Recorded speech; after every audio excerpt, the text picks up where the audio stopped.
South America का एक देश बोलिविया। आबादी तकरीबन 1.25 करोड़। पहचान दुनिया का सबसे विशाल लिथियम भंडार। कुल भंडार 21 मिलियन टन। यह हिस्सा है उस त्रिकोण का जो बोलिविया, चिली और अर्जेंटीना को मिलाकर बनता है।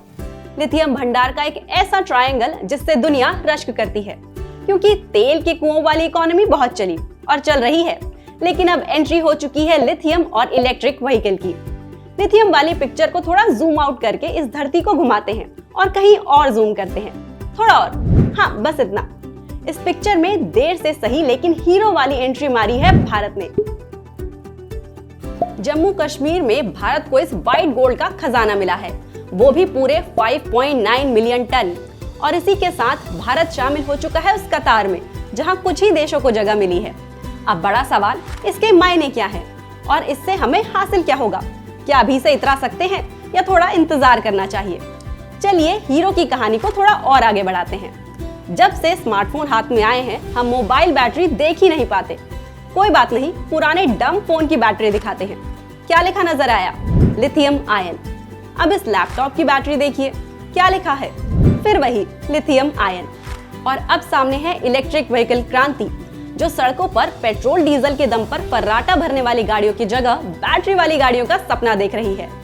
इस नई क्रांति का फ्यूल भी है लिथियम। यही है वो कंपोनेंट जो इन सब की बैटरी बनाने में इस्तेमाल किया जाता है।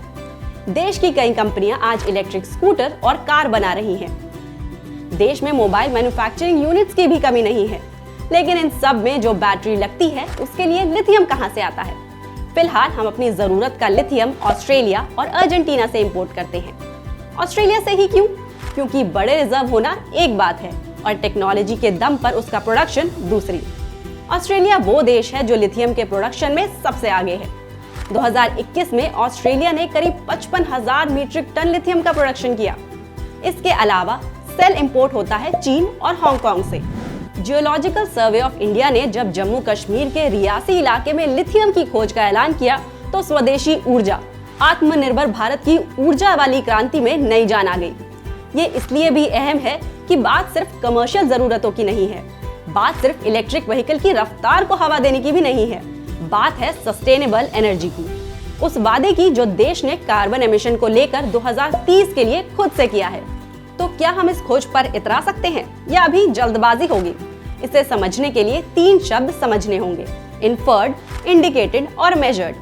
तो अभी भारत को जो लिथियम रिजर्व मिला है वो इस पहली कैटेगरी यानी इन्फर्ड में आता है। मतलब इस खोज पर अभी और काम किया जाना बाकी है। ये सिर्फ रिजर्व की प्राथमिक जानकारी है। पूरे भरोसे के लिए इसे अभी 2 और स्टेज से गुजरना है। उसके बाद इसे प्रोसेस करने की टेक्नोलॉजी भी चाहिए। आज हमारे मोबाइल ही नहीं बल्कि घड़ियां और घर भी स्मार्ट हो गए हैं। ऑटोमेशन की बदलती दुनिया में बैटरी पर निर्भरता बढ़ती जाएगी और जरूरत पड़ेगी ज्यादा से ज्यादा लिथियम माइनिंग की। अब इसकी अहमियत को कुछ आंकड़ों से समझते हैं। वर्ल्ड बैंक की एक स्टडी बताती है कि 2050 तक लिथियम की मांग में 500% की बढ़ोतरी होगी। ब्लूमबर्ग के मुताबिक 2021 से 2030 के बीच दुनिया के इलेक्ट्रिक व्हीकल बाजार में कंपाउंडेड एनुअल ग्रोथ की रफ्तार 18.2% रहेगी।